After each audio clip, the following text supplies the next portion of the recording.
Bismillahirrahmanirrahim. Берімді райымды Аллахтан атымен баштап, Аллахтан тыныштығын, рахматын, берекесін қалап, Ташкент Ситиден саламдашам. Ассаламу алейкум ва рахматуллахи ва баракатух.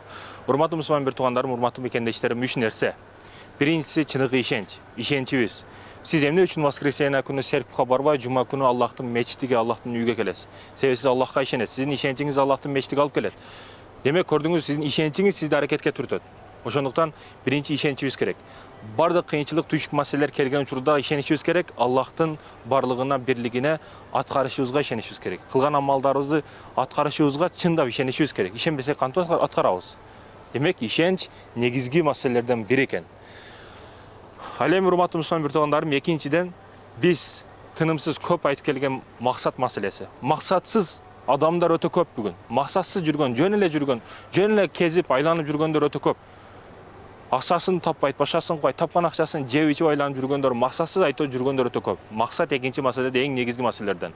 Үчүнчүсү урматтуу мусулман бир тууган, акча колдун кири дейт бирөөлөр. Ал акча колдун кири дегендиги үчүн ал үчүн акча колу кири. Колун самындап жууганда кири кеткен сыяктуу, ошентип акча келип кеткенин билбей калат ал. Бирөөлөр акча келет кетет дейт. Ошондуктан ошон үчүн ага акча келип кеткенин түшүнбөй да калат ал. Себеби ой акчаны башкарат турбайбы, чынбы? Ал эми урматтуу мусулман бир туугандарым, биздин кайдан табып, кай жака иштетип жаткандыгыбыз негизги маселелерден. Акчаны кайдан таптык, кайда иштеттик, ага жооп беребиз. Кайдан табыш эле эмес. Ооба, бүгүн чекетери менен кыйнап акча тапкандар бар. Ал акчасын туура эмес иштерге иштеткендер бар. Чегет, ичет, арагын алат, башкасын алат.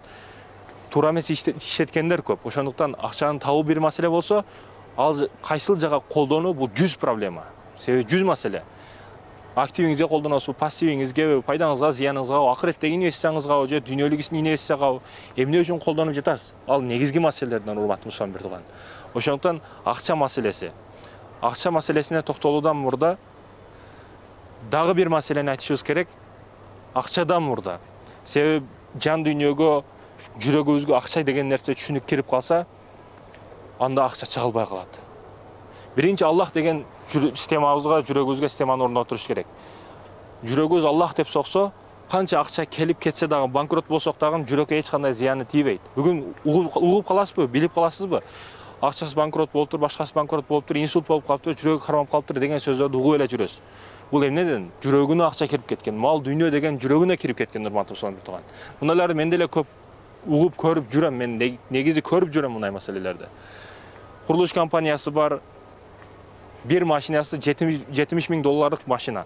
Бул $70 миң дегени өмүрүнүн акырына чейин ун алып койсо, 100 контейнер менимче ун келет.